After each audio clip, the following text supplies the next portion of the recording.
조선 23대 왕 순조가 즉위하고 20여 년이 지난 어느 봄날 한양 송파장터는 각지에서 몰려든 장꾼들로 가득했습니다. 새벽부터 자리 잡은 어물전의 싱싱한 생선 비린내와 갓 구운 약과의 달콤한 향이 뒤섞이고 막걸리 한 사발을 기울이는 농부, 나그네들의 웃음소리가 북새통 같은 장터에 정겨움을 더했죠. 그 생기 넘치는 풍경 속 장터에서 가장 후미진 담벼락 밑에 웬 거렁뱅이 노파 하나가 맨발로 나타났습니다. 짤랑짤랑 노파의 허리춤에 달린 동전 주머니가 울렸고 장터엔 묘한 긴장감과 정적이 흘렀습니다. 그녀의 발바닥은 검게 그을렸고 찢어진 치마자락은 바람결에 흩날리며 장사치들은 뒷걸음질을 치고 아이들은 울음을 터뜨리며 엄마 품으로 달아났습니다. 그녀의 앞에는 낡고 금이 간 녹그릇 하나가 놓여 있었지만 이상하게도 동전을 구걸하는 것 같지는 않았습니다. 다 해진 누더기 옷은 때가 꼬질꼬질했고 아무렇게나 자란 회색 머리카락은 그녀의 나이를 짐작하기 어렵게 만들었습니다. 하지만 깊게 눌러쓴 너울 아래로 보이는 그녀의 눈동자만큼은 달랐습니다. 굶주림에 지친 얼굴 속에서 유일하게 형형하게 빛나는 것이 바로 그 눈이었습니다. 해월이라는 이름을 가진 이 노파는 그저 묵묵히 앉아 오가는 사람들의 얼굴을 꿰뚫어 볼 듯이 응시할 뿐이었습니다. 그런데 사람들이 알지 못하는 놀라운 비밀이 있었습니다. 이 초라한 거지 노파가 40년 전 한양 궁궐의 가장 깊숙한 곳에서 살았던 선대 임금의 후궁 출신이라는 사실을요. 해월의 눈에 비치는 것은 사람들의 겉모습만이 아니었습니다. 화려한 비단옷을 입은 기방사장의 얼굴에서는 곧 닥쳐올 몰락의 징조를 보았고 과거 시험을 앞둔 선비의 이마에서는 장원급제의 영광이 서려 있지만 그 영광이 가져올 정치적 음모의 기운을 읽었습니다. 탐욕스러운 지주의 얼굴에서는 재물에 대한 집착이 만들어낼 파멸의 끝을 보았고 막 시집온 부잣집 며느리의 얼굴에서는 대를 이을 아이가 태어나지 못할 슬픈 운명의 씨앗을 발견했습니다. 사람의 얼굴에 깃든 운명의 그림자, 깊숙이 숨겨진 욕망, 아무도 모르는 비밀, 그리고 다가올 비극의 기미까지. 그 모든 것이 해월의 눈에는 마치 손바닥 보듯 훤히 보였습니다. 이것이 바로 그녀가 궁중에서 익힌 비밀스러운 관상술의 진면목이었습니다. 하지만 그녀는 자신이 본 것을 누구에게도 말하지 않았습니다. 정치적 음모로 모든 것을 잃고 40년간 거지로 살아오면서 깨달은 것이 있었기 때문입니다. 인간의 운명이란 거대한 강물과 같아서 작은 조약돌 하나 던진다 하여 그 흐름을 바꿀 수 없음을. 그래서 그녀는 침묵했습니다. 그저 세상의 온갖 희로애락이 스쳐 지나가는 송파장터 한 구석에서 모든 것을 지켜보는 슬픈 현자가 되어 앉아있을 뿐이었습니다. 사람들은 그녀를 그저 정신나간 미친 거지로 여기며 무심히 지나쳤지만 해월은 그들의 얼굴에서 시작과 끝을 함께 보고 있었습니다. 어느 날 장터를 지나던 절망에 빠진 젊은 한 머슴이 해월의 예리한 시선에 포착되었습니다. 그는 바로 명문가 심판서댁의 머슴 덕보였습니다. 그는 주인집 규수 월선과의 이루어질 수 없는 사랑 때문에 깊은 고뇌에 빠져 있었습니다. 그날 밤 덕보와 월선은 송파장터 근처 뽕나무 언덕에서 간절한 입맞춤을 나누었죠. 덕보야, 아버님께서 오늘 말씀하셨어. 올가을에 옆 마을 최참봉대 가들 최원길과 혼인을 정하셨다고. 월선의 목소리는 떨리고 있었습니다. 두 집안 어른들께서 이미 혼서지까지 주고받으셨대. 어찌할 도리가 없어. 덕보는 그 말을 듣고 온몸이 무너져 내리는 것 같았습니다. 그럼 정말로 우리는? 최영길 그 사람은 한양에서 공부하고 있는 선비라고 하던데. 이제 정말 마지막일 수도 있어? 혼인 날짜가 정해지면 나는 더 이상 너를 만날 수 없을 거야. 서로 마지막이 될 수도 있다는 절망감에 두 사람 모두 눈물을 흘리고 더욱더 껴안고 있었습니다. 덕보야, 다른 남자한테 시집 가더라도 나는 평생 너만을 사랑할 거야. 월선의 눈에는 눈물이 가득했습니다. 올가을이면 정말로 다른 사람의 아내가 되어야 한다는 현실이 그녀를 더욱 절망스럽게 만들었습니다. 월선 아씨, 나도 그래요. 평생 아씨만을 사랑할 겁니다. 덕보의 떨리는 손이 월선의 뺨을 어루만졌고 월서는 그런 덕보를 바라보며 고개를 끄덕였습니다. 덕보의 뜨거운 숨결이 월선의 목덜미에 닿았고 월선은 온몸이 떨리며 그의 품깃숙이 파고들었습니다. 덕보야, 나는 너의 것이 되고 싶어. 그렇게 두 사람은 뽕잎이 스치는 소리와 함께 서로의 체온으로 하나가 되어 갔습니다. 바로 그때였습니다. 뽕잎 사이 어둠 속에서 작은 반딧불이 하나가 두 사람 곁을 스쳐 지나갔습니다. 그리고 곧이어 마치 누군가 불러낸 듯 두세 마리의 반딧불이가 나비처럼 날아들었죠. 은은한 불빛이 월선의 눈동자에 물들었습니다. 월선은 숨을 고르며 조심스레 눈을 떴습니다. 그리고 조용히 웃으며 덕보의 귀에 속삭였죠. 덕보야, 방금 그거 봤어? 반딧불이가 우리 사랑을 훔쳐보다 갔어. 우리 사랑이 저 반딧불이들한테 들켜버렸네. 덕보야, 오늘은 정말 내 평생 잊지 못할 밤이 될 것 같아. 한참 동안 월선은 덕보의 넓은 가슴에 기대어 가쁜 숨을 고르고 있었습니다. 덕보야, 이제 정말 가야 해. 너무 늦으면 집안 사람들이 이상하게 생각할 거야. 덕보는 아쉬운 마음에 월선을 더 꼭 안고 싶었지만 그녀의 처지를 생각할 수밖에 없었습니다. 그래요. 아씨가 곤란해지면 안 되니까 내가 먼저 길을 살펴볼 테니 잠시 기다려요. 덕보는 조심스럽게 뽕나무 언덕 아래를 내려다보며 주변을 살폈습니다. 다행히 인적이 보이지 않았습니다. 아씨, 이제 괜찮은 것 같아요. 혹시나 하니 나는 여기 좀 더 있다가 갈게요. 월선은 마지막으로 덕보를 꼭 껴안으며 속삭였습니다. 덕보야, 사랑해. 저도요, 아씨. 조심히 들어가요. 금방 따라갈게요. 월선이 뽕나무 언덕을 내려가는 뒷모습을 바라보며 덕보는 가슴이 미어지는 것 같았습니다. 월선을 먼저 떠나보내고 덕보는 홀로 남아 뽕나무 언덕에서 한참을 울고 있었습니다. 하지만 두 사람은 전혀 알지 못했습니다. 바로 그때 뽕나무 숲 깊숙한 곳에서 모든 것을 지켜보고 있던 또 다른 그림자가 있었다는 사실을. 달빛 아래 나무 뒤에 숨어있던 허름한 거지 할매, 해월이 두 사람의 은밀한 만남을 처음부터 끝까지 모두 목격하고 있었던 것입니다. 해월은 원래 이 시간에 뽕나무 언덕 근처를 거닐며 별을 보는 것이 습관이었는데 우연히 두 사람이 나타나자 조용히 숨어서 지켜보게 된 것이었습니다. 특히 월선이 덕보의 품에 안겨 있을 때 달빛에 비친 그녀의 얼굴을 똑똑히 본 해월의 눈빛이 순간 예리하게 변했습니다. 저 아이의 얼굴에 불길한 기운이 서려 있구나. 해월은 월선의 이마와 눈썹 사이에서 병기의 징조를 읽었고 두 사람의 사랑이 어떤 비극적 결말을 맞게 될지 예감할 수 있었습니다. 월선이 떠난 후에도 해월은 한참 동안 그 자리에 머물며 덕보가 홀로 울고 있는 모습을 지켜보았습니다. 그리고 마음속으로 다짐했습니다. 저 젊은이에게 진실을 말해주어야 하겠구나. 비록 아픈 진실이라 하더라도. 덕보는 무거운 마음으로 자리에서 일어났습니다. 집으로 돌아가야 했지만 발걸음이 쉽게 떨어지지 않았습니다. 뽕나무 언덕을 천천히 내려와 송파장터 쪽으로 향하는 길, 덕보는 터벅터벅 걸으며 온갖 생각에 잠겨 있었습니다. 아씨가 추영길 나으리와 혼인을 하게 되면 나는 어떻게 살아가야 하지? 송파장터의 불빛들이 희미하게 보이는 길목에서 덕보는 발걸음을 멈추고 깊은 한숨을 내쉬었습니다. 마음속 괴로움이 얼굴에 그대로 드러나 있었습니다. 그런데 바로 그때 어스름한 달빛 아래 나무 그늘에서 허름한 거지 할매 하나가 천천히 모습을 드러냈습니다. 젊은이. 갑작스러운 목소리에 덕보는 깜짝 놀라 돌아보았습니다. 할머니, 언제부터 거기 계셨습니까? 해월 할매는 의미심장한 미소를 지으며 덕보에게 천천히 다가왔습니다. 방금 전 그 아가씨와 나눈 이야기를 내가 다 들었다네. 그런데 젊은이?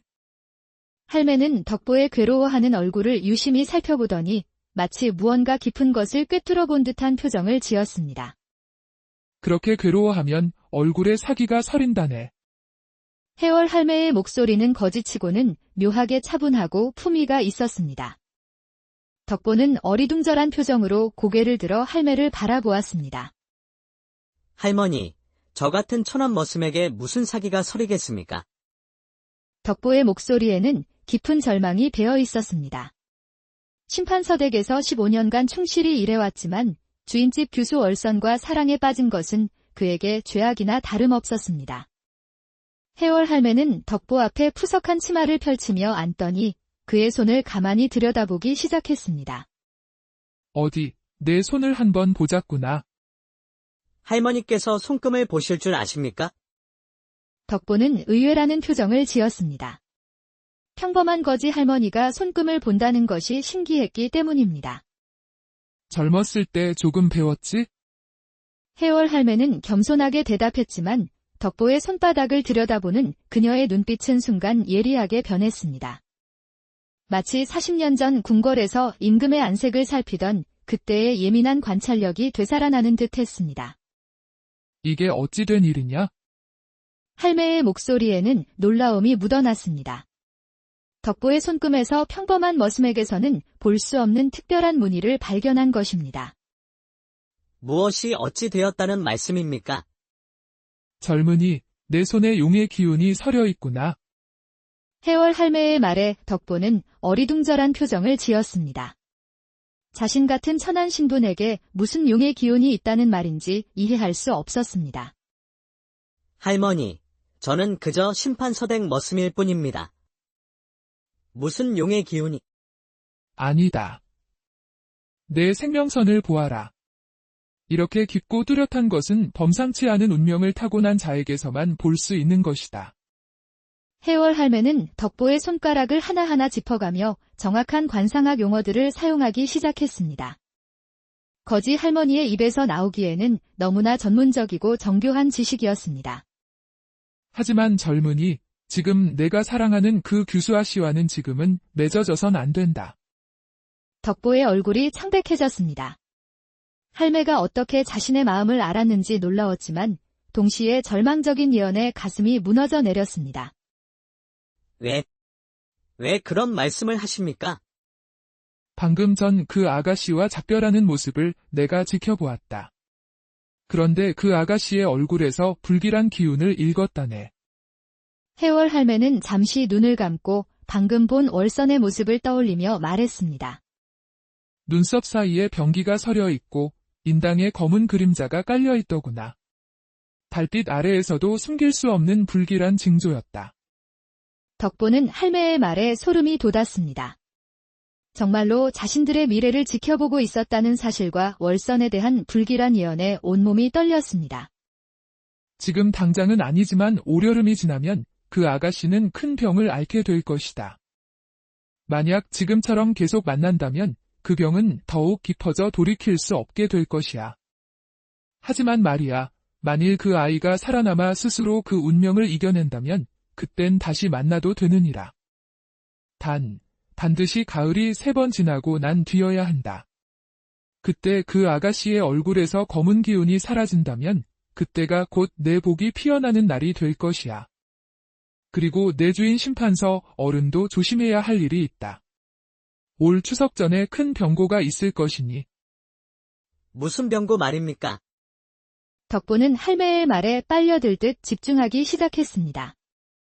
매관매직에 연루되어 탄핵을 받게 될 것이다. 하지만 젊은이, 그때가 바로 내 운명이 바뀌는 시점이 될 것이야. 해월 할매는 덕보의 손을 놓으며 의미심장한 미소를 지었습니다. 그 미소에는 40년간 축적된 깊은 지혜와 함께 무언가 더 큰 비밀을 간직한 듯한 뉘앙스가 담겨 있었습니다. 할머니, 저는 어떻게 해야 합니까? 3년을 기다려라. 정확히 3년 후 가을, 내 앞에 궁궐에서 도망쳐 나온 궁녀 하나가 나타날 것이다. 그 여인과 맺어져야 내가 진정한 출세를 할 수 있다. 덕보는 할매의 말을 믿을 수 없다는 듯 멍하니 바라보았습니다. 하지만 할매의 눈빛에서 느껴지는 확신에 찬 기운이 그를 압도했습니다. 그런 일이 정말 가능한 일입니까? 젊은이, 내가 거짓말을 할 이유가 있겠느냐? 다만 기억해 두어라. 인내하는 자만이 진정한 복을 얻는다는 것을. 해월 할매는 그렇게 말하며 천천히 자리에서 일어났습니다. 그런데 그 순간 할매의 입에서 궁중에서만 쓰이는 높임말이 자연스럽게 흘러나왔습니다. 분부대로 행하시면 될 것입니다. 덕보는 그 말을 듣고 깜짝 놀랐습니다. 평범한 거지 할머니가 어떻게 그런 고급스러운 말투를 구사할 수 있는 것일까요? 하지만 할매는 자신의 실수를 깨달았는지 서둘러 자리를 떠나려 했습니다. 그런데 그 일이 있은 후 얼마 지나지 않아 심판서댁에서는 호들갑스러운 외침소리가 들려왔습니다. 아이고, 월선 아가씨가 피를 토하셨어요. 덕보는 그 소리를 듣고 벌떡 일어섰습니다. 심판서댁 하인들이 급하게 뛰어오는 모습이 보였습니다. 무슨 일이 있느냐? 덕보가 다급히 물었습니다. 하인 중 하나가 숨을 헐떡이며 대답했습니다. 아가씨께서 갑자기 심한 기침을 하시더니 피를 토하셨어요. 나리께서 빨리 의원을 불러오라 하셨어요. 덕보는 그 말을 듣고 등골이 오싹해졌습니다. 얼마 전 해월 할매가 했던 말이 떠올랐기 때문입니다. 눈썹 사이에 병기가 서려 있고 인당에 검은 그림자가 깔려 있더구나. 월선은 며칠 이불 속에서 기침에 시달리고 있었습니다. 달빛 숨죽인 새벽이면 그녀의 방 안엔 숨이 넘어갈 듯 거친 숨소리만 가득했죠. 약 한 첩의 목숨을 걸고 미음을 넘길 때마다 간절한 생의 끈을 잡아보았습니다. 아가씨는 살아나실 거예요. 덕보는 눈물 섞인 목소리로 마음속으로 기도해 주었죠. 그러던 어느 날 아침, 마당 끝 봉숭아 꽃잎이 피고 또 저갈 무렵, 그녀의 기침도 조금씩 잦아들기 시작했습니다. 눈빛엔 다시 생기가 돌았고 작게나마 미음을 삼킬 수 있을 정도가 되었죠. 그러나 추석을 불과 열흘 앞둔 어느 날 덕보가 예상하지 못했던 큰 사건이 터졌습니다. 심판서 김대감이 아침 일찍 포도청 관리들에게 끌려가는 것이었습니다. 대감마님! 덕보를 비롯한 심판서대 하인들은 당황하여 어쩔 줄 몰랐습니다. 문 앞에서 갑작스레 터진 고함 소리, 이어지는 군졸들의 거친 발소리와 쇠몽둥이로 대문을 두드리는 소리에 집안 사람들은 아비규환처럼 우왕좌왕하기 시작했습니다. 포도청 관리 중 하나가 엄숙한 목소리로 말했습니다. 김대감은 매관매직 사건에 연루된 혐의로 체포한다. 집안의 재산은 모두 몰수한다. 즉시 국문을 받게 될 것이다.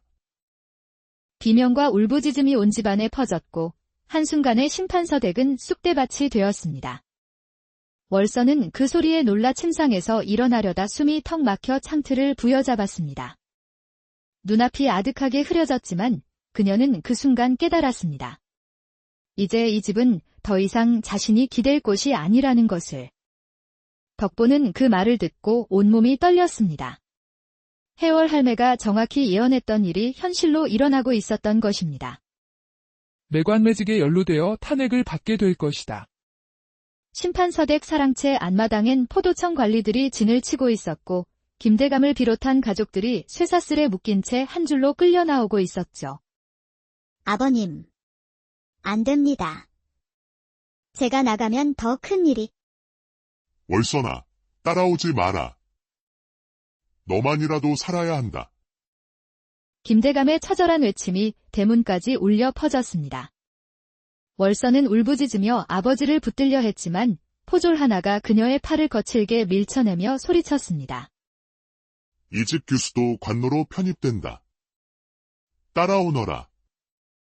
그 순간 안채 창문 틈으로 이 모든 광경을 지켜보던 덕보의 눈에 월선이 끌려가는 뒷모습이 선명히 들어왔습니다. 덕보는 가슴이 두근거렸습니다. 할매의 첫 번째 예언이 들어맞았다면 나머지 예언들도 모두 현실이 될 것이라는 뜻이었습니다. 그날 저녁, 덕보는 다시 한번 송파장터를 찾았습니다.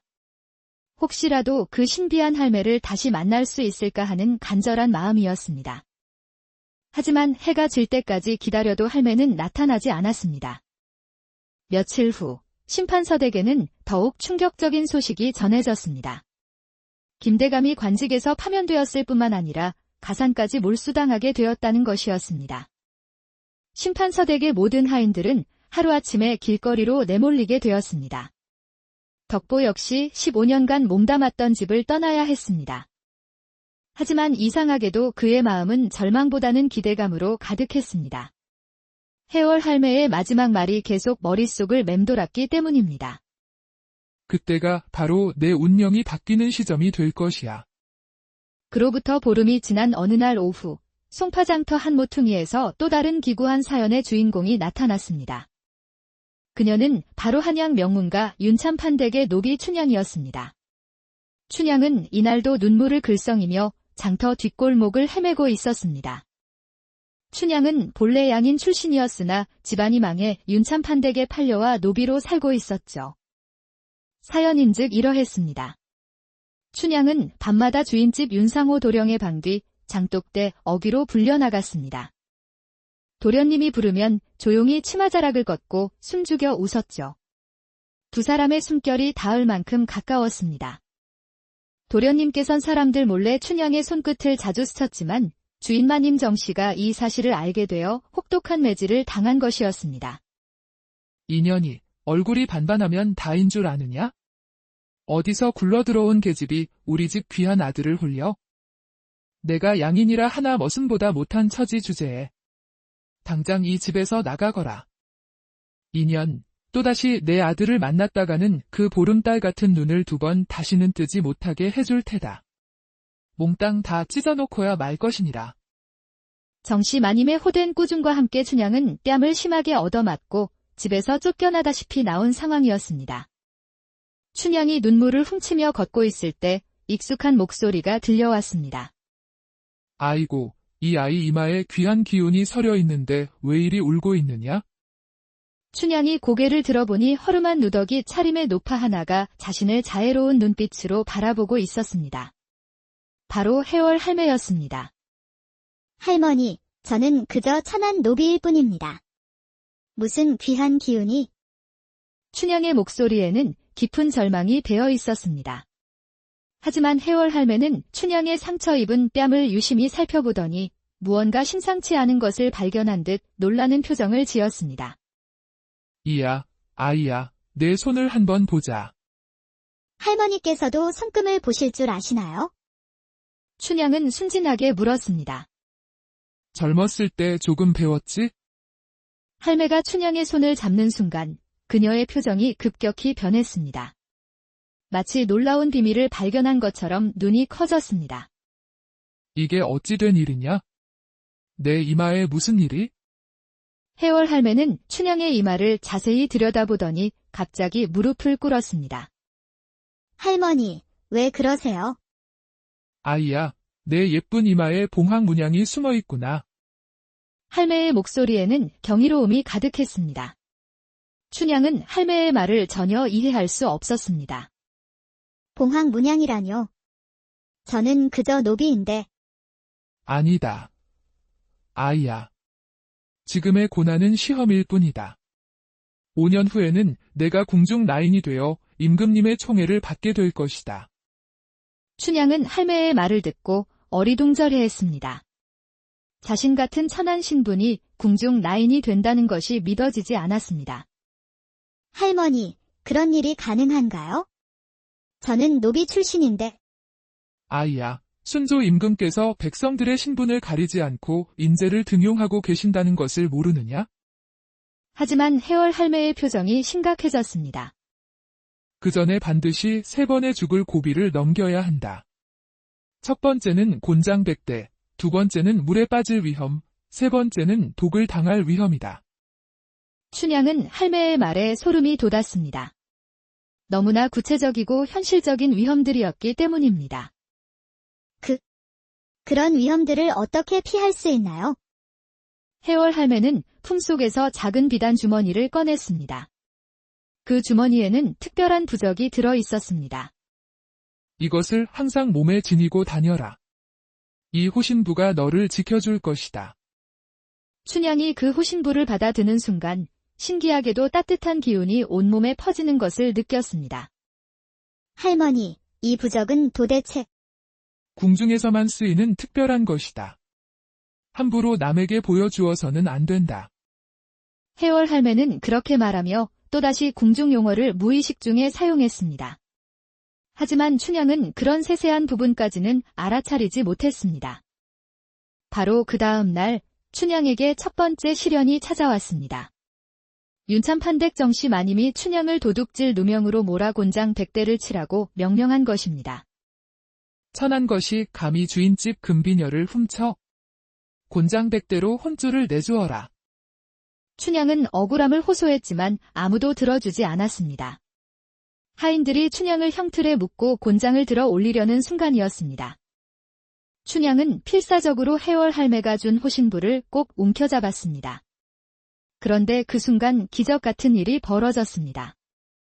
첫 번째 곤장이 춘향의 다리에 닿는 순간 곤장이 두 동강으로 부러져 버린 것입니다. 이게 무슨 일이냐? 형리가 놀라며 새로운 곤장을 들었습니다.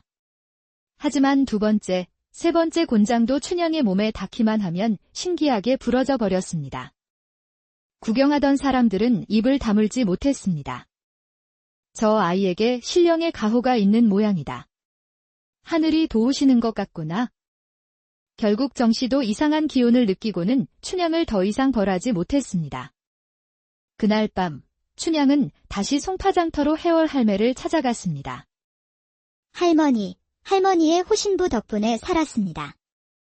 춘향은 눈물을 글썽이며 할매에게 감사를 표했습니다. 하지만 해월 할매는 심각한 표정을 지었습니다. 아이야, 이제 두 번째 고비가 남았다. 더욱 조심해야 한다. 언제 그런 일이 벌어질까요? 보름 후 보름달이 뜨는 날 조심하거라. 절대 연못가에 혼자 가서는 안 된다. 춘향은 할매의 말을 가슴 깊이 새겼습니다. 첫 번째 예언이 정확히 맞아떨어졌기 때문에 이제는 할매의 모든 말을 진리처럼 믿게 되었습니다. 그로부터 한 달이 지나자 춘향의 기적적인 생존 이야기는 한양 양반가들 사이에서 조용히 입소문이 나기 시작했습니다. 그러자 질투가 난 정씨 마님은 한껏 눈꼬리를 치켜 올리더니 춘향을 불러 이렇게 말하였죠. 거기 춘향아, 이 기름 단지를 넣어서 옆마을 장흥댁에 전해라. 뒷길로 가는 게 빠르다. 북쪽 송연산 자락 아래 매죽사 아랫길로 오르면 된다. 매죽사 너머로 능선을 따라 조금만 내려가면 작은 마을 하나가 있을 게다. 낮엔 장사꾼들도 그리로 많이 다닌다 하니 겁낼 것 없다. 알겠느냐? 춘향은 절을 하고 기름 단지를 품에 안아 송연산으로 향하였습니다. 매죽사라 하였죠. 매화나무와 대나무가 무성하다 하여 이름 붙은 산중절이었습니다. 춘향은 숨을 고르며 산길을 올라 절 앞을 지나 능선을 따라 천천히 내려갔죠. 그러나 그 아래에 기다리고 있던 것은 마을이 아니었습니다. 그곳엔 묘하게 고요한 커다랗고 긴 연못 하나가 자리하고 있었던 것이죠. 바람과 새 소리만이 들렸습니다. 춘향은 당황하여 주변을 두리번거렸지만 그 순간 어디선가 느껴진 인기척. 젊은 남자 한 명이 조용히 다가와 말했습니다. 이 길이 미끄럽습니다. 조심하시오. 그 말이 채 끝나기도 전 그 사내는 춘향을 등 뒤에서 밀쳐버렸습니다. 춘향은 눈도 감지 못한 채 연못 속으로 그대로 떨어졌습니다. 춘향의 몸은 물속으로 빠져버렸고 수면 위로는 손끝 하나만이 타르르 떨고 있었죠. 그때였습니다. 어머, 저기 사람 아니냐. 어서 저 처자를 구해주거라. 예, 마님. 그 말에 남자 하인이 달려들더니 옷을 벗어 던지고 그대로 물속으로 뛰어들었습니다. 그는 잠시 후 축 늘어진 춘향을 품에 안은 채 물 밖으로 걸어 나왔습니다. 이날 매죽사에서는 한 조정 벼슬아치가 부인과 딸을 데리고 기도를 올리고 있었습니다. 부처님이시여, 나라와 백성을 굽어 살피소서. 이름은 조재영, 조정관직을 지닌 도승지였으며 오랜만에 가족과 함께 산사를 찾은 참이었죠. 그런데 그들이 집으로 돌아가려는 길목에서 물에 빠진 춘향을 발견한 것이었습니다. 괜찮으시오? 정신 좀 차리시오. 춘향은 정신을 잃은 채 숨을 가쁘게 쉬고 있었고 조재영 가족들은 지체하지 않고 근처 약방으로 향했죠. 며칠 후 춘향은 온몸에 열이 올라 헛소리를 하며 깨어났고 그 앞에는 자신을 구해준 조재영의 부인이 하인과 함께 조용히 앉아 있었습니다. 다행이요. 눈을 뜨셨군요. 그렇게 춘향은 조재영 집안으로 옮겨져 몇 달간 약과 보살핌을 받으며 회복되었고 그 모습을 지켜본 부인은 문득 조용히 남편에게 말을 건넸습니다. 조재영은 이 일을 계기로 자신이 출입하던 궁중 내시부에 춘향을 추천하게 되죠. 서방님, 제 외삼촌께서 아시죠? 지금 내시부에 새 궁녀를 들이려 한다 하셨잖아요. 저 아이가 얼굴이 반반한 데다 말시며 눈빛이 또렷한 것이 곁에 두고 쓰기에 모자람이 없어 보이옵니다. 조재영은 잠시 생각에 잠기더니 고개를 끄덕였고 그렇게 하여 춘향은 조정에서 내리는 궁중 시중꾼, 곧 궁녀의 길로 이어지게 된 것이었습니다. 한편 해월 할매의 신묘한 관상과 손금점에 관한 소문이 특히 부인들의 은밀한 모임에서 이 이야기가 화제가 되었습니다. 조선 후기 양반과 마님들은 차회라는 모임을 통해 서로의 속사정과 정보를 공유하는 문화가 있었는데 이때 춘향의 이야기가 전해진 것입니다. 그 무렵 한성부 판윤 20액의 부인 박정희는 깊은 고민에 빠져 있었습니다. 박정희는 명문가 출신으로 한성부 판윤의 부인이었지만 최근 남편의 행실 때문에 마음고생이 심했습니다. 남편 20액이 기생월화와 바람을 피우고 있다는 소문이 한양 전체에 퍼져 있었고 더욱 충격적인 것은 그 기생에게 상당한 돈까지 퍼주고 있다는 사실이었습니다. 어느 날 저녁, 박정희는 절친한 친구 사원댁 마님과 차를 마시며 고민을 털어놓았습니다. 언니, 나는 정말 어찌해야 할지 모르겠어요. 서방님이 그 월화라는 기생에게 완전히 빠져서 이젠 내 얼굴을 봐도 그냥 허공을 보는 듯하다니까요. 사원댁 마님은 찻잔을 내려놓으며 조심스레 화제를 돌렸습니다. 그런데 정희야, 요즘 신기한 할머니 이야기를 들었니? 사원댁 마님이 조심스럽게 화제를 돌렸습니다. 무슨 할머니 말인가요? 우리 집 머스매가 그러는데 정씨 마님댁 몸종 춘향이 말이야. 곤장백대를 맞을 뻔했다가 신기하게 살아났다더구나. 어떤 관상과 손금을 잘 보는 할머니가 호신부를 줘서 그랬다는 거야? 박정희의 눈이 번뜩 빛났습니다. 그 할머니가 정말로 점을 잘 본다는 말인가요? 하인들 사이에서는 소문이 자자하더라. 심지어 심판서댁 덕보도 그 할머니 덕분에 운명이 바뀌었다고 하던데. 그날 밤, 박정희는 잠을 이루지 못했습니다. 다른 무당이나 점쟁이들에게는 이미 여러 번 가봤지만 모두 뻔한 소리만 반복할 뿐이었습니다. 하지만 이번에는 뭔가 다른 느낌이 들었습니다. 며칠 후, 박정희는 마침내 결심을 굳혔습니다.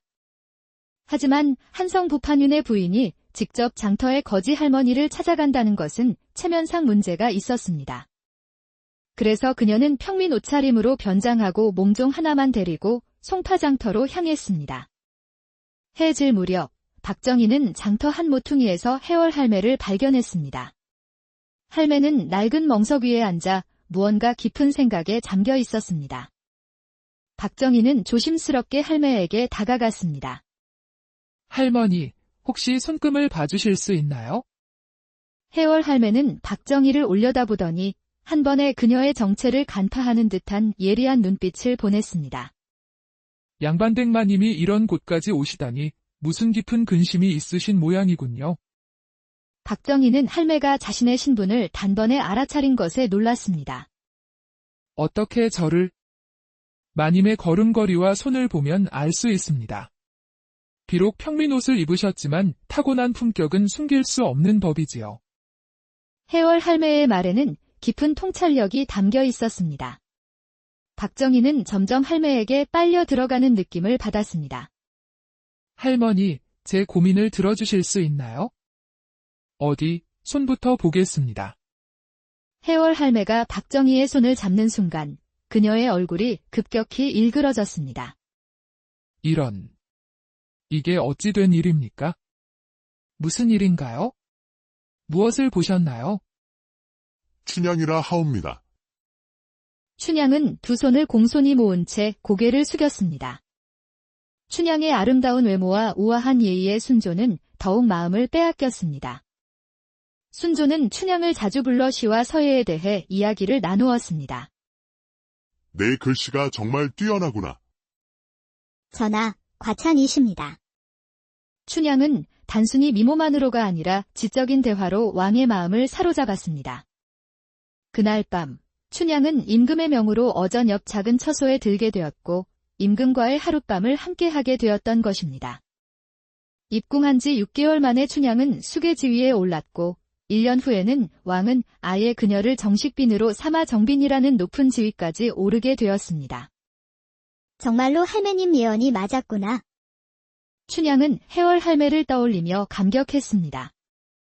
춘향이 왕의 총애를 받자 기존 후궁들이 그녀를 제거하려는 음모를 꾸몄습니다. 월선이 우연히 목격한 왕에게 독을 타는 장면은 실제로는 춘향에게 누명을 씌우려는 후궁들의 계략이었던 것입니다. 왕실 독살 음모를 꾸미는 후궁들을 춘향이 먼저 눈치채고 있었죠. 그때 월선만이 결정적 증거를 목격했다는 사실을 알고 춘향은 월선을 보호하기 위해 그녀의 탈출을 은밀히 도왔던 것입니다. 춘향은 월선이 목격한 음모의 심각성을 깨닫고 자신의 지위를 이용해 월선을 보호하려 했습니다. 하지만 후궁들의 세력이 너무 강해서 결국 월선은 목숨을 걸고 탈출해야 했던 것입니다. 월선아, 빨리 여기서 나가야 해. 내가 본 것을 안다면 너는 죽을 거야. 한편 월선이 탈출한 후 후궁들은 누군가가 월선을 도왔다는 것을 눈치챘습니다. 분명 누군가가 저 계집을 도왔을 것이다. 최근 왕의 총애를 받는 춘향이 의심스럽다. 춘향은 점점 위험한 상황에 놓이게 되었습니다. 춘향은 더 이상 숨길 수 없다고 판단하고 용기를 내어 순조 임금께 직접 진실을 고했습니다. 전하, 궁중에 임금님을 해하려는 음모가 있사옵니다. 춘향의 증언으로 후궁들의 독살 음모가 모두 드러나게 되었습니다. 춘향의 용기 있는 고발로 순조 임금의 생명을 구한 공로를 인정받아 더욱 높은 지위에 오르게 되었습니다. 후궁들의 음모를 저지한 공로로 정빈 지위까지 올랐으며 5년 뒤에는 왕실에서 가장 신뢰받는 인물이 되었습니다. 한편 박정희는 해월 할매의 경고를 듣고 아이를 데리고 인근 사찰로 피신했습니다. 처음에는 양반가 부인이었던 그녀에게 절에서의 생활이 매우 힘들었습니다. 새벽 예불, 청소, 빨래 등 모든 일을 직접 해야 했기 때문입니다. 할매의 예언대로 정확히 추석 전에 남편 이시백이 매관매직 혐의로 체포되었습니다. 한성부판윤 집안이 하루아침에 몰락하자 박정희의 친정 가족들도 연루될 위험에 처했습니다. 정말로 할매님 말씀이 맞았구나. 박정희는 절마당에서 남편의 소식을 들으며 해월 할매에 대한 감사함을 느꼈습니다. 양반가 마님으로 살 때는 몰랐던 서민들의 삶을 직접 체험하게 되었습니다. 절에서 만난 가난한 백성들, 병든 사람들을 돌보면서 진정한 자비와 연민을 배웠습니다. 이전에 나는 얼마나 교만했던가. 박정희는 점점 겸손하고 따뜻한 마음을 갖게 되었습니다. 1년이 지난 어느 날 이시백의 무죄를 입증하는 결정적 증거가 나타났습니다. 실제 매관매직의 주범이 따로 있었고 이시백은 오히려 그것을 막으려다가 누명을 쓴 것이었습니다. 순조 임금은 이시백의 결백을 인정하고 더 높은 벼슬에 제수했습니다. 이시백은 무죄 판명과 함께 우의정이라는 높은 지위에 올랐습니다. 박정희는 하루아침에 조선 최고 권력자의 부인이 되었습니다. 할매님께서 말씀하신 더 큰 복이 이것이었구나. 권력의 정점에 오른 박정희는 절에서의 1년을 잊지 않았습니다. 우의정 부인의 지위를 이용해 가난한 백성들을 돕는 일에 앞장섰습니다. 특히 전국의 사찰에 쌀과 옷을 기부하고 병든 사람들을 위한 약방을 설치했습니다. 박정희는 송파장터의 해월 할매를 찾았지만 이미 할매의 모습은 보이지 않았습니다. 박정희는 할매가 사라진 자리에 깊은 절을 올렸습니다. 사람들은 오랫동안 그 자리에서 할매의 조선 23대왕 순조가 즉위하고 20여 년이 지난 어느 봄날 한양 송파장터는 각지에서 몰려든 장꾼들로 가득했습니다. 새벽부터 자리 잡은 어물전에 싱싱한 생선 비린내와 갓 구운 약과의 달콤한 향이 뒤섞이고 막걸리 한 사발을 기울이는 농부, 나그네들의 웃음소리가 북새통 같은 장터에 정겨움을 더했죠. 그 생기 넘치는 풍경 속 장터에서 가장 후미진 담벼락 밑에 웬 거렁뱅이 노파 하나가 맨발로 나타났습니다. 짤랑짤랑 노파의 허리춤에 달린 동전 주머니가 울렸고 장터엔 묘한 긴장감과 정적이 흘렀습니다. 그녀의 발바닥은 검게 그을렸고 찢어진 치마자락은 바람결에 흩날리며 장사치들은 뒷걸음질을 치고 아이들은 울음을 터뜨리며 엄마 품으로 달아났습니다. 그녀의 앞에는 낡고 금이 간 녹그릇 하나가 놓여 있었지만 이상하게도 동전을 구걸하는 것 같지는 않았습니다. 다 해진 누더기 옷은 때가 꼬질꼬질했고 아무렇게나 자란 회색 머리카락은 그녀의 나이를 짐작하기 어렵게 만들었습니다. 하지만 깊게 눌러쓴 너울 아래로 보이는 그녀의 눈동자만큼은 달랐습니다. 굶주림에 지친 얼굴 속에서 유일하게 형형하게 빛나는 것이 바로 그 눈이었습니다. 해월이라는 이름을 가진 이 노파는 그저 묵묵히 앉아 오가는 사람들의 얼굴을 꿰뚫어 볼 듯이 응시할 뿐이었습니다. 그런데 사람들이 알지 못하는 놀라운 비밀이 있었습니다. 이 초라한 거지 노파가 40년 전 한양 궁궐의 가장 깊숙한 곳에서 살았던 선대 임금의 후궁 출신이라는 사실을요. 해월의 눈에 비치는 것은 사람들의 겉모습만이 아니었습니다. 화려한 비단옷을 입은 기방사장의 얼굴에서는 곧 닥쳐올 몰락의 징조를 보았고 과거 시험을 앞둔 선비의 이마에서는 장원급제의 영광이 서려 있지만 그 영광이 가져올 정치적 음모의 기운을 읽었습니다. 탐욕스러운 지주의 얼굴에서는 재물에 대한 집착이 만들어낼 파멸의 끝을 보았고 막 시집온 부잣집 며느리의 얼굴에서는 대를 이을 아이가 태어나지 못할 슬픈 운명의 씨앗을 발견했습니다. 사람의 얼굴에 깃든 운명의 그림자, 깊숙이 숨겨진 욕망, 아무도 모르는 비밀, 그리고 다가올 비극의 기미까지. 그 모든 것이 해월의 눈에는 마치 손바닥 보듯 훤히 보였습니다.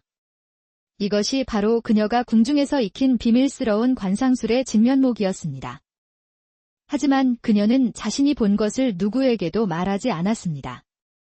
정치적 음모로 모든 것을 잃고 40년간 거지로 살아오면서 깨달은 것이 있었기 때문입니다.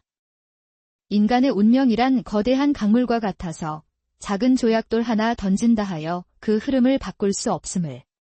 그래서 그녀는 침묵했습니다. 그저 세상의 온갖 희로애락이 스쳐 지나가는 송파장터 한 구석에서 모든 것을 지켜보는 슬픈 현자가 되어 앉아있을 뿐이었습니다. 사람들은 그녀를 그저 정신나간 미친 거지로 여기며 무심히 지나쳤지만 해월은 그들의 얼굴에서 시작과 끝을 함께 보고 있었습니다.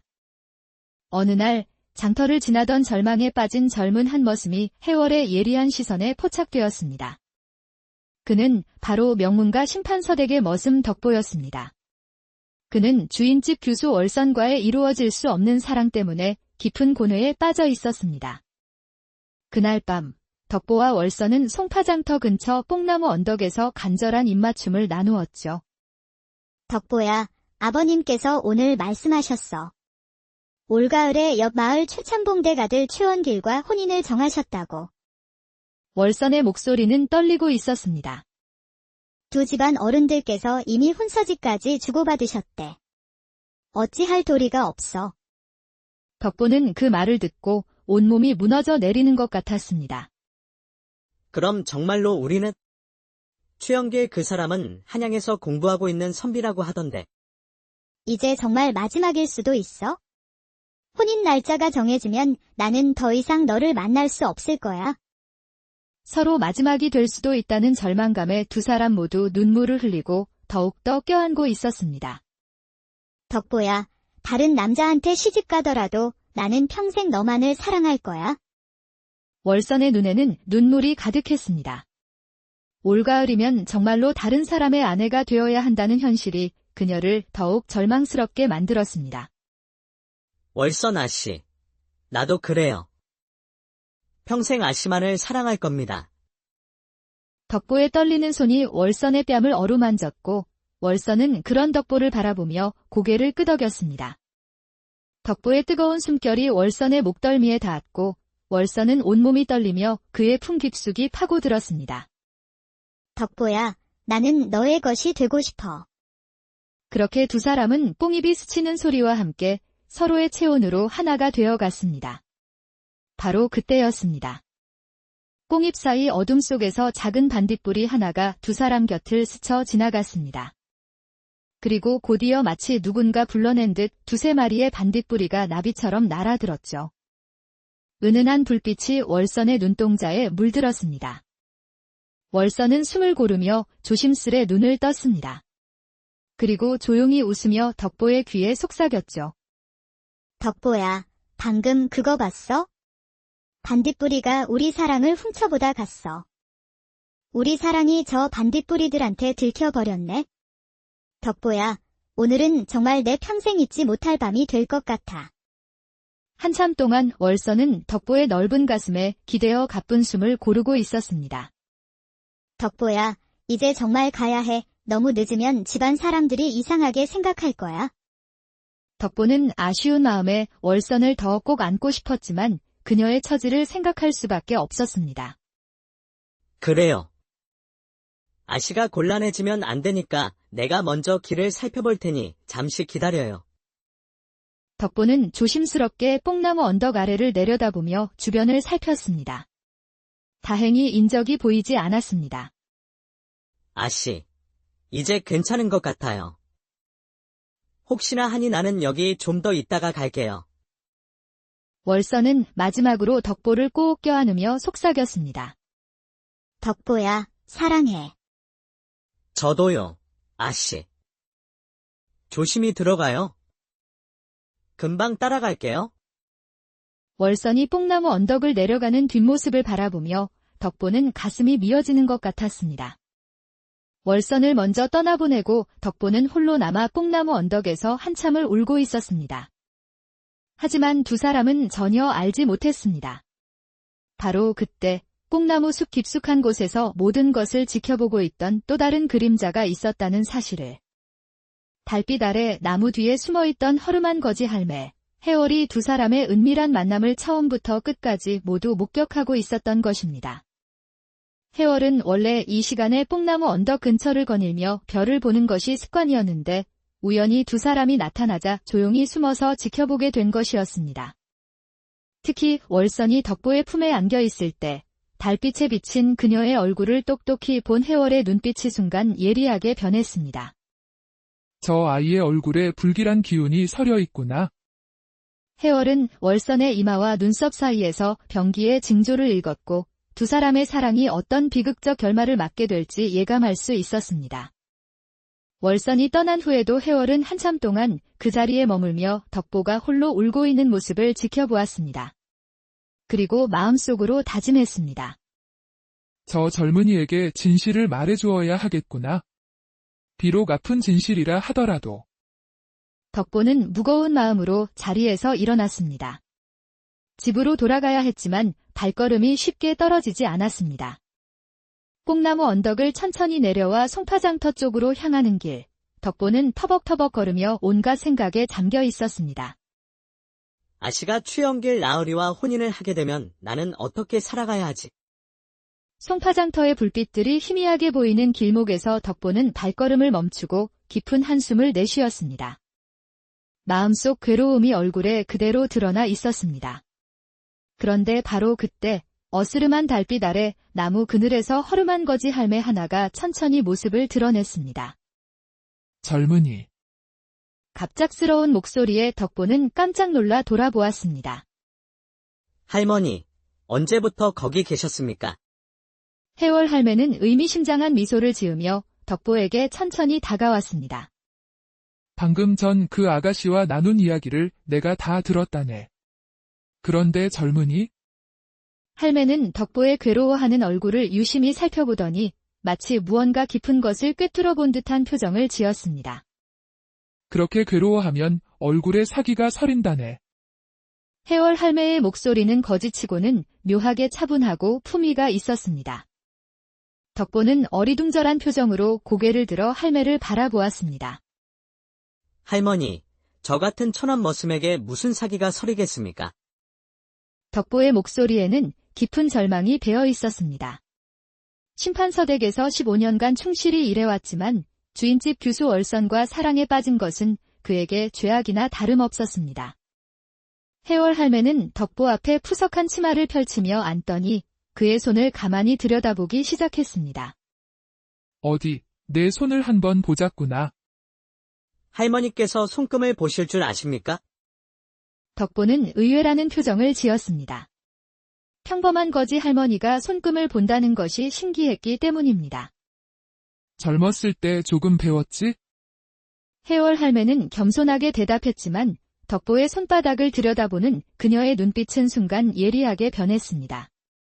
마치 40년 전 궁궐에서 임금의 안색을 살피던 그때의 예민한 관찰력이 되살아나는 듯 했습니다. 이게 어찌 된 일이냐?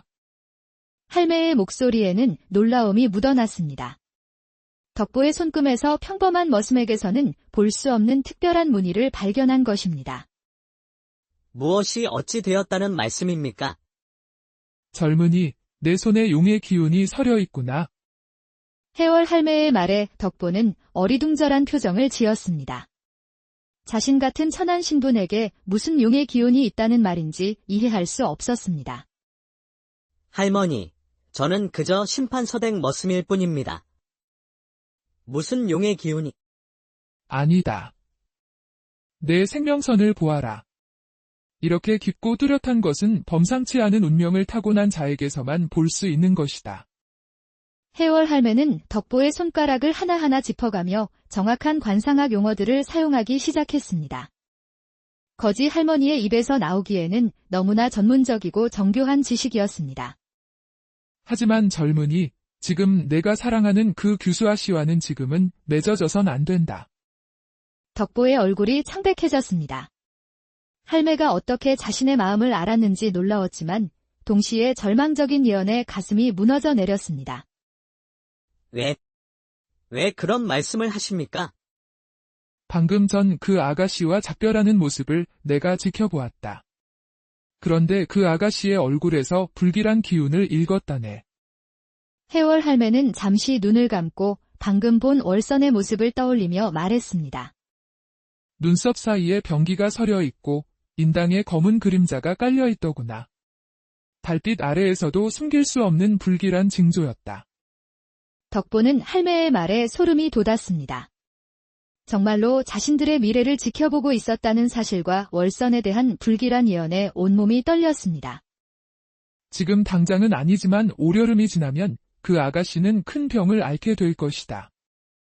만약 지금처럼 계속 만난다면 그 병은 더욱 깊어져 돌이킬 수 없게 될 것이야. 하지만 말이야, 만일 그 아이가 살아남아 스스로 그 운명을 이겨낸다면 그땐 다시 만나도 되느니라. 반드시 가을이 3번 지나고 난 뒤여야 한다. 그때 그 아가씨의 얼굴에서 검은 기운이 사라진다면 그때가 곧 내 복이 피어나는 날이 될 것이야. 그리고 내 주인 심판서 어른도 조심해야 할 일이 있다. 올 추석 전에 큰 병고가 있을 것이니. 무슨 병고 말입니까? 덕보는 할매의 말에 빨려들 듯 집중하기 시작했습니다. 매관매직에 연루되어 탄핵을 받게 될 것이다. 하지만 젊은이, 그때가 바로 내 운명이 바뀌는 시점이 될 것이야. 해월 할매는 덕보의 손을 놓으며 의미심장한 미소를 지었습니다. 그 미소에는 40년간 축적된 깊은 지혜와 함께 무언가 더 큰 비밀을 간직한 듯한 뉘앙스가 담겨 있었습니다. 할머니, 저는 어떻게 해야 합니까? 3년을 기다려라. 정확히 3년 후 가을, 내 앞에 궁궐에서 도망쳐 나온 궁녀 하나가 나타날 것이다. 그 여인과 맺어져야 내가 진정한 출세를 할 수 있다. 덕보는 할매의 말을 믿을 수 없다는 듯 멍하니 바라보았습니다. 하지만 할매의 눈빛에서 느껴지는 확신에 찬 기운이 그를 압도했습니다. 그런 일이 정말 가능한 일입니까? 젊은이, 내가 거짓말을 할 이유가 있겠느냐? 다만 기억해 두어라. 인내하는 자만이 진정한 복을 얻는다는 것을. 해월 할매는 그렇게 말하며 천천히 자리에서 일어났습니다. 그런데 그 순간 할매의 입에서 궁중에서만 쓰이는 높임말이 자연스럽게 흘러나왔습니다. 분부대로 행하시면 될 것입니다. 덕보는 그 말을 듣고 깜짝 놀랐습니다. 평범한 거지 할머니가 어떻게 그런 고급스러운 말투를 구사할 수 있는 것일까요? 하지만 할매는 자신의 실수를 깨달았는지 서둘러 자리를 떠나려 했습니다. 그런데 그 일이 있은 후 얼마 지나지 않아 심판서댁에서는 호들갑스러운 외침소리가 들려왔습니다. 아이고, 월선 아가씨가 피를 토하셨어요. 덕보는 그 소리를 듣고 벌떡 일어섰습니다. 심판서댁 하인들이 급하게 뛰어오는 모습이 보였습니다. 무슨 일이 있느냐? 덕보가 다급히 물었습니다. 하인 중 하나가 숨을 헐떡이며 대답했습니다. 아가씨께서 갑자기 심한 기침을 하시더니 피를 토하셨어요. 나리께서 빨리 의원을 불러오라 하셨어요. 덕보는 그 말을 듣고 등골이 오싹해졌습니다. 얼마 전 해월 할매가 했던 말이 떠올랐기 때문입니다. 눈썹 사이에 병기가 서려 있고 인당에 검은 그림자가 깔려 있더구나. 월선은 며칠 이불 속에서 기침에 시달리고 있었습니다. 달빛 숨죽인 새벽이면 그녀의 방 안엔 숨이 넘어갈 듯 거친 숨소리만 가득했죠. 약 한 첩의 목숨을 걸고 미음을 넘길 때마다 간절한 생의 끈을 잡아보았습니다. 아가씨는 살아나실 거예요. 덕보는 눈물 섞인 목소리로 마음속으로 기도해 주었죠. 그러던 어느 날 아침, 마당 끝 봉숭아 꽃잎이 피고 또 저갈 무렵, 그녀의 기침도 조금씩 잦아들기 시작했습니다. 눈빛엔 다시 생기가 돌았고 작게나마 미음을 삼킬 수 있을 정도가 되었죠. 그러나 추석을 불과 열흘 앞둔 어느 날 덕보가 예상하지 못했던 큰 사건이 터졌습니다. 심판서 김대감이 아침 일찍 포도청 관리들에게 끌려가는 것이었습니다. 대감마님! 덕보를 비롯한 심판서대 가인들은 당황하여 어쩔 줄 몰랐습니다. 문 앞에서 갑작스레 터진 고함 소리, 이어지는 군졸들의 거친 발소리와 쇠몽둥이로 대문을 두드리는 소리에 집안 사람들은 아비규환처럼 우왕좌왕하기 시작했습니다. 포도청 관리 중 하나가 엄숙한 목소리로 말했습니다. 김대감은 매관매직 사건에 연루된 혐의로 체포한다. 집안의 재산은 모두 몰수한다. 즉시 국문을 받게 될 것이다. 비명과 울부짖음이 온 집안에 퍼졌고 한순간에 심판서댁은 쑥대밭이 되었습니다. 월선은 그 소리에 놀라 침상에서 일어나려다 숨이 턱 막혀 창틀을 부여잡았습니다. 눈앞이 아득하게 흐려졌지만 그녀는 그 순간 깨달았습니다. 이제 이 집은 더 이상 자신이 기댈 곳이 아니라는 것을. 덕보는 그 말을 듣고 온몸이 떨렸습니다. 해월 할매가 정확히 예언했던 일이 현실로 일어나고 있었던 것입니다. 매관매직에 연루되어 탄핵을 받게 될 것이다. 심판서댁 사랑채 안마당엔 포도청 관리들이 진을 치고 있었고 김대감을 비롯한 가족들이 쇠사슬에 묶인 채 한 줄로 끌려 나오고 있었죠. 아버님, 안 됩니다. 제가 나가면 더 큰 일이. 월선아, 따라오지 마라. 너만이라도 살아야 한다. 김대감의 처절한 외침이 대문까지 울려 퍼졌습니다. 월선은 울부짖으며 아버지를 붙들려 했지만 포졸 하나가 그녀의 팔을 거칠게 밀쳐내며 소리쳤습니다. 이 집 규수도 관노로 편입된다. 따라오너라. 그 순간 안채 창문 틈으로 이 모든 광경을 지켜보던 덕보의 눈에 월선이 끌려가는 뒷모습이 선명히 들어왔습니다. 덕보는 가슴이 두근거렸습니다. 할매의 첫 번째 예언이 들어맞았다면 나머지 예언들도 모두 현실이 될 것이라는 뜻이었습니다. 그날 저녁, 덕보는 다시 한번 송파장터를 찾았습니다. 혹시라도 그 신비한 할매를 다시 만날 수 있을까 하는 간절한 마음이었습니다. 하지만 해가 질 때까지 기다려도 할매는 나타나지 않았습니다. 며칠 후, 심판서댁에는 더욱 충격적인 소식이 전해졌습니다. 김대감이 관직에서 파면되었을 뿐만 아니라 가산까지 몰수당하게 되었다는 것이었습니다. 심판서댁의 모든 하인들은 하루아침에 길거리로 내몰리게 되었습니다. 덕보 역시 15년간 몸담았던 집을 떠나야 했습니다. 하지만 이상하게도 그의 마음은 절망보다는 기대감으로 가득했습니다. 해월 할매의 마지막 말이 계속 머릿속을 맴돌았기 때문입니다. 그때가 바로 내 운명이 바뀌는 시점이 될 것이야. 그로부터 보름이 지난 어느 날 오후, 송파장터 한 모퉁이에서 또 다른 기구한 사연의